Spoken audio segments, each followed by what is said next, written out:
사실 우리는 교회를 다니면서 교회라는 말을 참 많이 사용합니다. 그런데 정작 주님이 교회를 처음 세우실 때 주님은 어떤 교회를 세우기 원하셨을까? 주님이 원하시는 교회는 어떤 교회일까? 혹시 여러분은 이걸 생각해 본 적이 있으십니까? 오늘 말씀을 가만히 보니까 주님이 꿈꾸신 교회는 어떤 모습인지 오늘 말씀을 통하여 알 수가 있습니다. 그래서 오늘 이 부분을 좀 살펴보려고 하는데요. 첫 번째로 보면 주님이 꿈꾸신 교회는요, 여러분, 방어나 수비하는 교회가 아니라 공격하는 교회를 꿈꾸셨다는 겁니다.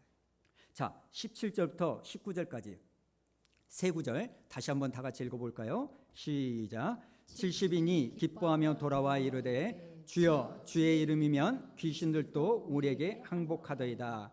예수께서 이르시되 사단이 하늘로부터 번개같이 떨어지는 것을 내가 보았노라.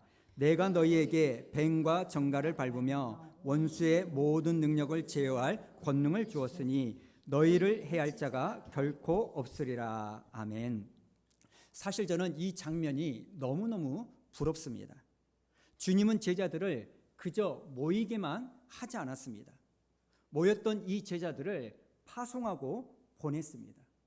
이리가 가득한 저 세상 속에서 예수의 이름으로 살게 만드셨습니다. 그리고 그 결과가 무엇입니까? 체험이 있었다는 거예요.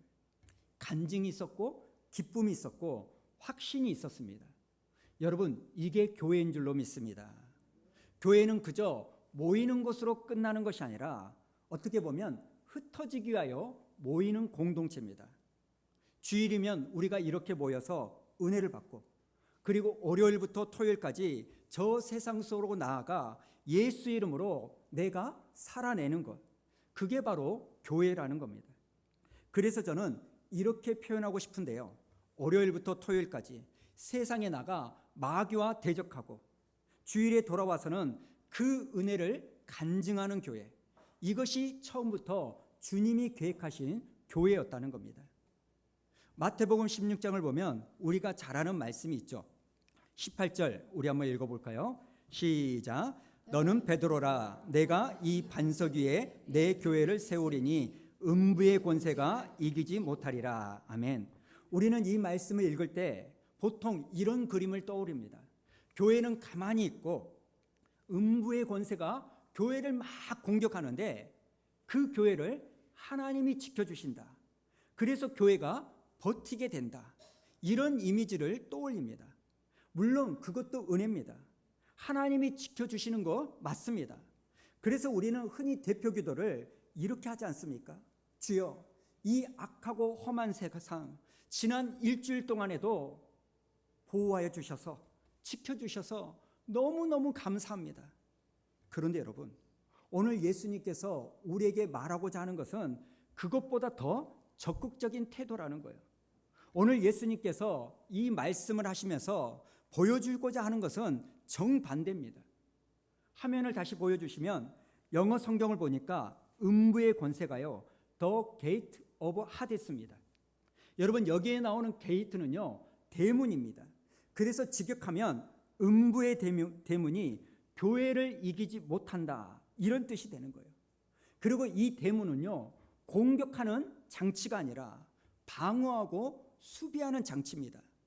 그러니까 이 말씀은요, 교회는 가만히 있고 음부의 권세가 교회를 막 공격하는 게 아니라 오히려 반대로 교회가 나가서 음부의 대문을 공격하면 그 대문이 무너진다는 뜻입니다.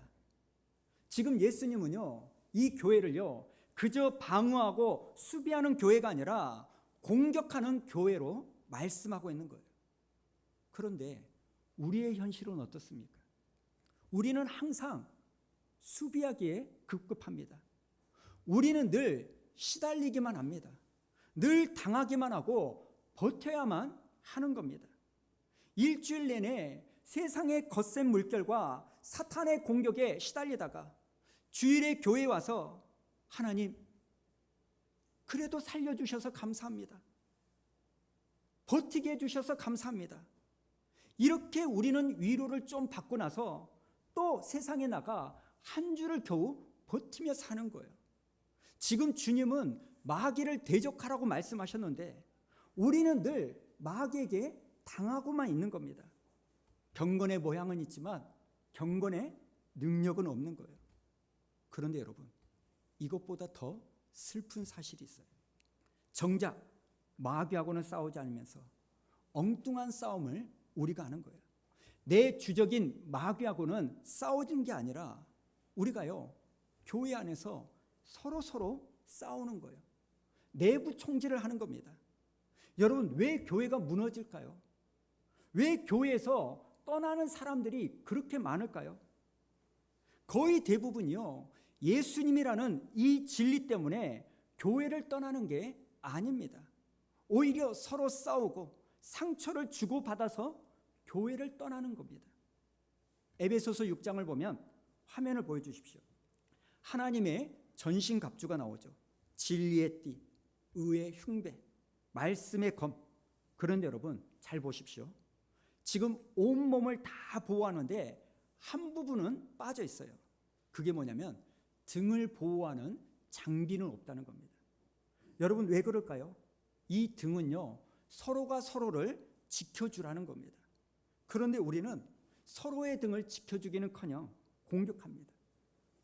영어로 뒷담화가 백바이트라는 단어입니다. 이 뜻이 뭔지 아십니까? 등 뒤에서 깨물 다는 거예요. 여러분, 칼보다 이 혀가 더 무서울 때가 있습니다. 칼에 맞은 상처보다 말에 맞은 상처가 더 오래가고 더 아픕니다. 우리는 약점이 보이면 덮어줘야 되는데, 부족함이 보이면 채워줘야 되는데 오히려 우리는요, 그걸 까발려 버립니다. 그래서 교회가 힘든 거예요. 그리고 이건 목회하는 저의 입장도 마찬가지입니다. 마귀하고 싸워서 힘들면 그래도 괜찮아요. 복음 전하다 힘들면 괜찮습니다. 영혼 살리다 힘들면 괜찮아요. 그런데 교회 안에서 서로 싸우고 총질하고 은근히 깔보니까 그 상처를 받은 이 사람을 돌보고 저 사람을 돌보느라 그러느라 지치는 거예요. 여러분, 주님이 꿈꾸시는 교회는 이런 교회가 아닙니다. 우리가 분명히 알아야 될 거, 교회는요, 병원이 아니라 교회는 병영인 줄로 믿습니다. 교회에서 훈련받고 힘받아서 세상에 나가 승리하는 겁니다. 우리가 분명히 알아야 될 거, 우리의 원수는 마귀이지 형제 자매가 아닙니다. 우리 원수는 사탄이지 내 남편, 내 아내, 내 시어머니, 내 며느리, 저 김과장, 그게 아니에요. 그 배후에 역사하는 영적 원수가 우리의 주적인 줄로 믿으시기 바랍니다. 그래서 여러분, 우리도 오늘 본문에 나오는 이 70명의 제자들처럼 주일에만 성도이고 평일에는 무기력한 그런 사람이 아니라 이 70명의 제자들처럼 주일부터 토요일까지도 우리는 예수님께 보냄받은 제자라는 사실을 기억하시기 바랍니다. 그래서 세상에 나가 견디고 버티고 겨우 숨만 쉬다가 교회에 와서 위로받는 그런 믿음의 모습으로만 끝내지 마시고 세상에 나가서도 예수의 이름으로 승리하는, 가정에서나 직장에서나 유혹과 절망 앞에서 믿음으로 싸우는 여러분이 되기를 축복합니다. 그리고 주일날 교회에 돌아와서는 오늘 또 목장 모임 할 텐데 이 목장 모임에 모여서 누가 지난 일주일 동안 더 힘들었나, 더 괴로웠나, 얼마나 내가 더 상처를 많이 받았나, 이걸 자랑하는 배틀을 하지 마시고 지난 일주일 동안 그런 힘든 상황 가운데서도 내가 어떻게 승리했는가, 하나님이 어떤 은혜를 주셨는가, 내가 어떤 확신을 가졌는가, 나에게 믿음에 어떠한 기쁨이 있었는가, 이것을 나누는 목장 모임이 되기를 축복합니다. 두 번째, 주님이 꿈꾸시는 교회는요, 여러분, 사역의 성공이 아니라 내 이름이 하늘 생명책에 기록된 것을 기뻐하는 교회라는 겁니다. 자, 20절을 우리 한번 읽어볼까요? 시작. 그러나 귀신들이 너에게 항복하는 것으로 기뻐하지 말고 너희 이름이 하늘에 기록된 것으로 기뻐하라. 아멘. 귀신이 내게 항복하는 거 정말 기쁜 일입니다. 그러나 주님은 이것보다 더 기쁜 일이 있는데 그게 뭐라고요? 내 이름이 하늘에 기록된 것을 기뻐하라는 겁니다. 여러분, 사역의 열매보다, 성공보다, 결과보다 더 중요한 것이 뭡니까? 그건 바로 내 이름이 하늘 생명책에 기록되는 겁니다. 여러분은 혹시 내 이름이 있어야 되는데 없을 때의 허망함을 경험한 적이 있으십니까? 우리 아이들 지금 고3 수험생도 한 2명 있는데요. 이놈들이 1년 동안 열심히 공부해가지고 수능을 봅니다. 그리고 수능 점수를 가지고 대학 원서를 쓰죠. 한 달 정도 지나가지고 합격자 발표 날이 되니까 두근두근하는 그 마음으로 홈페이지에 들어가서 자기 수험 번호를 적고 조회 버튼을 딱 누르는 거예요. 그런데 합격자 명단에 자기 이름을 발견할 수가 없는 거예요. 여러분은 그럴 때 그 슬픔과 허망함을 아십니까? 아니야. 이건 서버가 폭주해서 나오지 않는 것일 거야. 그래서 여러 번 조회를 하는데 결과는 똑같은 거예요. 학교에 가보니까 자기 이름을 발견한 내 친구는 너무너무 좋아하는데 정작 내 이름은 없는 겁니다. 여러분, 그때의 허망함은 이루 말할 수가 없는 겁니다. 그런데 반대로 그 합격자 명단에 자기 이름 석자가 딱 써져 있을 때 그때의 기쁨, 여러분 상상을 초월하는 거 아닙니까? 합격자 명단에 내 이름이 없을 때 그 쓸쓸함과 반대로 내 이름을 찾았을 때 그 기쁨은 여러분 엄청난 차이인 겁니다. 제가 지금 대학 입학을 이야기했지만 어떤 분에게는요 취업일 수도 있고 승진일 수도 있습니다. 그런데 이것과는 비교할 수 없는 그 기쁨이 있다는 거예요. 언젠가 우리는 하나님 앞에 서게 될 터인데 생명책에 아무리 내 이름을 찾아봐도 배홍수라는 이름 석자가 없다면 여러분 그 허망함을 어떻게 하겠습니까? 반면에 하나님 앞에 내 이름을 발견한다면 여러분 그 기쁨은요 말로 닿을 수 없다는 겁니다. 그러므로 여러분 우리가 도대체 무엇을 기뻐해야 될까요? 이 세상에서 조금 잘되고 성공하는 거 물론 기뻐해야 됩니다. 그러나 진짜 기쁨은 내 이름이 하늘에 기록되어 있느냐, 이것을 생각해야 되는 겁니다. 여러분 하나님을 믿는 신자의 기쁨은 이것이어야 되는 거예요. 그런데 여러분 여기서 우리가 알아야 될 게 하나가 있습니다. 내 사역에 있어서 열매를 많이 맺었음에도 불구하고 천국에서 기억되지 못하는 일이 있을 수 있다는 겁니다. 자, 마태복음 7장 21절부터 23절까지 세 구절 우리 한번 읽어볼까요? 시작. 나더러 주여 주여 하는 자마다 다 천국에 들어갈 것이 아니요 다만 하늘에 계신 내 아버지 뜻대로 행하는 자야 들어가리라. 그날에 많은 사람이 나더러 이르되 주여 주여 우리가 주의 이름으로 선지자 노릇하며 주의 이름으로 귀신을 쫓아내며 주의 이름으로 많은 권능을 행하지 아니하였나이까 하리니 그때에 내가 그들에게 밝히 말하되 내가 너희를 도무지 알지 못하니 불법을 행하는 자들아 내게서 떠나가라 하리라. 아멘. 여러분은 이 말씀이 그저 소수의 목사들을 향한 경고라고 생각하십니까? 결코 아닙니다. 지금 주님은요 많은 사람이라고 말씀하십니다. 예수 이름으로 예수님의 일을 하고 예수님의 이름으로 권능을 행하고도 예수님은 내가 너를 도무지 알지 못한다 이렇게 말씀하실 수도 있다는 겁니다.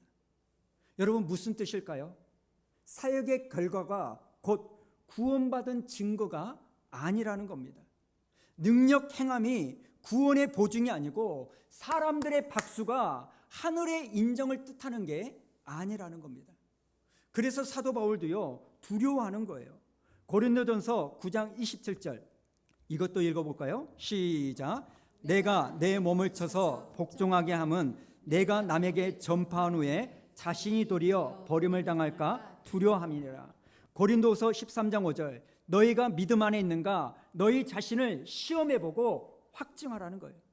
빌립보서 2장 12절, 그러므로 나의 사랑하는 자들아 항상 복종하여 두렵고 떨림으로 너희 구원을 이루라. 여러분, 이 말씀은 내가 구원 받았는지 안 받았는지 불안해하라는 것이 아닙니다. 값싼 확신에 속지 말라는 거예요. 내가 지금 교회를 다닌다고, 집사라고, 봉사 좀 한다고 해서 그게 내가 구원받았다는 증거가 될 수 없다는 겁니다. 사랑하는 여러분, 오늘 주님도 경고하셨고 사도 바울도 두려워했습니다. 그러므로 여러분, 내가 정말 주님을 알고 있는가? 내 이름이 정말 하늘에 기록되어 있는가? 이 질문을 진지하게 해보는 여러분 되기를 축복합니다. 저는 여러분의 기쁨이요, 구원받은 그 기쁨으로 여러분의 기쁨이 충만해지기를 바랍니다. 마지막 세 번째, 주님은요 어린아이처럼 순수하게 믿고 순종하는 사람을 기뻐하신다는 거예요. 자, 21절을 우리 한번 읽어볼까요? 시작. 그때 예수께서 성령으로 기뻐하시며 이르시되 천지의 주제이신 아버지여, 이것을 지혜롭고 슬기 있는 자들에게는 숨기시고 어린 아이들에게는 나타내심을 감사하나이다. 아멘. 제가 설교를 준비하다가 처음 알게 된 사실이 하나 있습니다. 성경에서 예수님이 기뻐하셨다, 이 구절이요, 여기에만 유일하게 나온다는 거예요. 물론 주님은 바리새인이나 종교 지도자들에게 화를 많이 내셨습니다. 그런데 기뻐하셨다라는 그 기록은요 여기 한 군데 뿐이라는 거예요. 그럼 예수님은 누구를 기뻐하셨습니까? 첫 번째, 어린아이를 기뻐하셨고, 그리고 두 번째, 어린아이와 같이 주님의 말씀을 그대로 믿고 나가서 순종하면서 예수의 이름을 전하고 돌아온 이 70인의 제자들을 기뻐하셨다는 겁니다. 사랑하는 여러분, 여러분의 모습을 보고도 주님이 기뻐해 주셔야 될 줄로 믿습니다. 지난주에 이름을 써내신 분들, 주님이 기뻐하실 거예요. 정말이에요.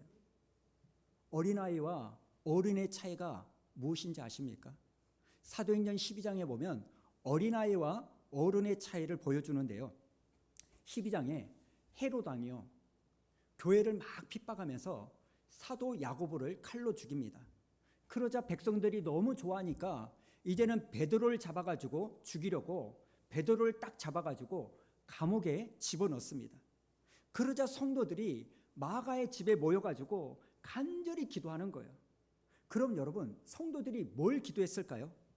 지금 베드로가 잡혔으니까 하나님, 이 베드로가 또 야고보처럼 죽지 않을 수 있도록 풀어달라고 간절히 기도했을 겁니다.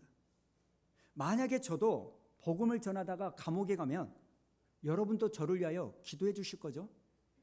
설마 기왕 이렇게 된 거 수원 우리교회도 순교자 한 명은 있어야 되니까 저 배목사 부인하지 않고 그냥 순교할 수 있게 해주십시오, 뭐 이런 기도는 여러분 나중에 하시고, 먼저는 배목사 잡혀가면 풀어주게, 하나님 살려주십시오, 그 기도해 주셔야 돼요.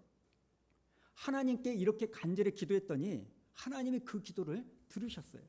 천사를 보내가지고 베드로의 쇠사슬을 풀어주신 다음에 베드로를요 감옥에서 꺼내주십니다. 놀라운 기적으로 풀려난 이 베드로가요 이제 곧바로 성도들이 모여서 기도하던 마가의 집으로 달려갑니다.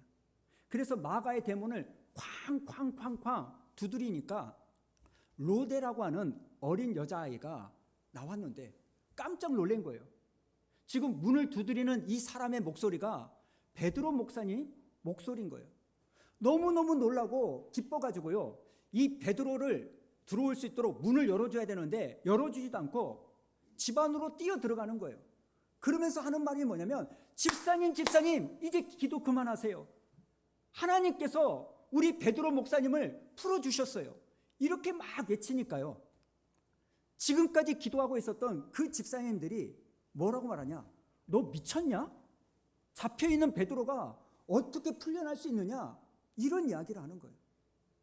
그래도 이 로데가 진짜라고, 진짜 베드로 목사님 목소리라고, 대문 밖에 있다고. 그러니까 그래?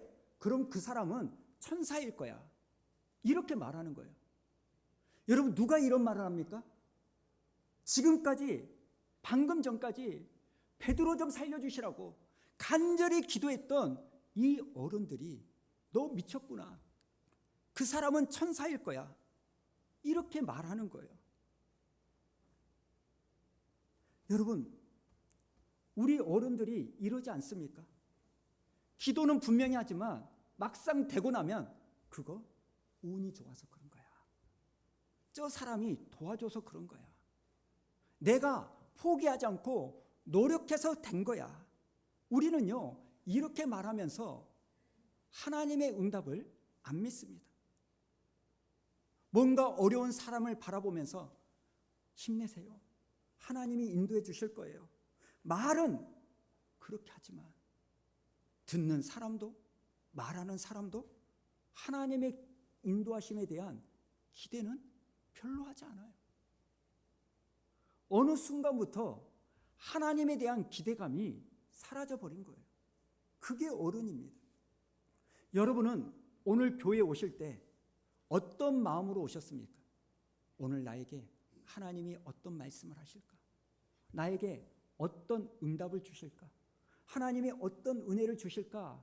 이 기대감을 가지고 오셨습니까? 아니면 그냥 와야 되니까 오신 겁니까? 그런데 어린아이였던 르데는요, 기도했지만 진짜로 믿었습니다. 제가 보기에 이날 하나님께서 역사하신 것은 그 어른들의 기도 때문이 아니라 어린아이 르데의 기도 때문에 응답하셨을 거라고 생각합니다. 사랑하는 여러분, 우리 주님은요, 이런 믿음을 기뻐하십니다. 사실 여러분에게도 처음 예수님을 믿었을 때 이런 르데 어린아이와 같은 믿음을 가졌던 시절이 있지 않았습니까? 말씀만 들어도 아멘, 아멘, 기도하면 하나님이 응답해 주실 거라는 그 순수한 믿음. 그런데 어느 순간부터 너무너무 어른이 되어버린 거예요. 어느 순간부터 내 머리는 커져가지고 뭔 일을 볼 때마다 본능적으로 계산하고 너무 많이 따지는 거예요. 마태복음 18장 3절에 보면 주님께서 이렇게 말합니다. 이르시되 진실로 너희에게 이르노니 너희가 돌이켜 어린 아이들과 같이 되지 아니하면 결단코 천국에 들어가지 못한다. 여러분, 돌이켜 어린아이가 된다는 것이 무슨 뜻일까요? 저는 이걸요, 우리가 다른 나라로 이민 가는 것으로 생각하면 좋겠다고 생각합니다. 우리가 이민을 가면 우리는요, 다시 어린아이가 되어야 됩니다. 언어도 새로 배워야 되고 교통, 법규, 풍습도 모든 것을 처음부터 다시 배워야 합니다. 기독교인이 된다는 것도 똑같지 않습니까? 내가 이제 하나님의 나라에 이민을 온 겁니다. 세상에서 아무리 많은 것을 배웠고 알고 있다 할지라도 하나님 나라에서는 처음부터 겸손하게 말씀을 배우고 기도를 배우고 순종을 배우고 교회를 다시 배워야 합니다. 그것이 어린아이가 되는 거예요. 그런데 어떤 분들은 그거 예전에 내가 다 해봤어, 그거 나 다 아는 거야, 그건 초짜일 때 하는 거지. 우리는 이렇게 말합니다. 기도하자게도, 말씀 보자게도, 낮아지자게도, 섬기자게도. 여러분, 하나님 나라에서는 아는 체 하는 사람이 성장하는 게 아닙니다. 배우는 사람이 자라고 겸손한 사람이 성장합니다. 어린아이처럼 믿고 순종하는 사람이 자라는 인생일 줄로 믿습니다. 그러니 여러분, 하루하루 매 주일마다 하나님의 말씀을 들을 때마다 이미 알고 있는 말씀이라 할지라도 순수하게 아멘으로 받는 여러분 되기를 축복합니다. 오늘 우리의 삶은 어떻습니까? 하나님의 말씀이 던져졌을 때 우리는 너무나 많은 이유를 본능적으로 들이댑니다. 핑계를 댑니다. 내 형편을 앞장 세웁니다. 그러다 보니 1월 1일부터 12월 31일이 되더라도 내가 주님 앞에 순종하는 것은 없는 거예요. 주일날 일주일에 한 번 교회 오는 거 빼고는 1년 365일 가운데 주님의 말씀대로 살고자 순종하려는 모습이 너무너무 부족하는 겁니다. 사랑하는 여러분, 하나님의 역사는 순종할 때 일어납니다. 결단해서 하나님의 역사가 일어나는 게 아닙니다. 다짐한다고 내 삶이 바뀌어지는 거 아닙니다. 어떤 사람이 변화의 삶을 사는지 아십니까? 생각 백날 첫날 해봤자 내 삶은 안 바뀝니다. 움직일 때 바뀌는 거예요. 움직일 때. 여담입니다만 제가 살이 많이 빠졌지 않습니까? 어떻게 빠졌을까요? 안 먹어야지, 다이어트 해야지, 결단만 해갖고는 결코 안 됩니다. 여러분, 나가서 뛰니까, 움직이니까 뭔가 결판이 나는 거예요. 저는 오늘 예수를 믿으면서도 왜 내 삶에는 믿음이 안 생기고, 예수 믿으면서도 나는 왜 이렇게 허하고, 예수 믿으면서도 왜 나는 퍽퍽할까? 여러분, 여러 가지 이유가 있겠지만 오늘 말씀에 보면 어린아이와 같이 믿고 순종하는 모습. 하나님의 뜻이 무엇인지 모른다고 생각하십니까? 조심스럽지만 여러분, 부족한 목사를 통해서 여러분이 다니는 수완 우리교를 통해서 뭐 하자고 하는 것이 여러분을 향한 하나님의 뜻입니다. 다른 거 어떤 거 하려고 하지 말고, 나 혼자 따로 뭔가를 하려고 하지 말고 교회에서 하자고 하면 해보십시오. 기도하자 하면 기도 모임 나오시고, 전도하자 하면 한번 써보는 거고, 봉사하자 하면 한번 해보는 거고,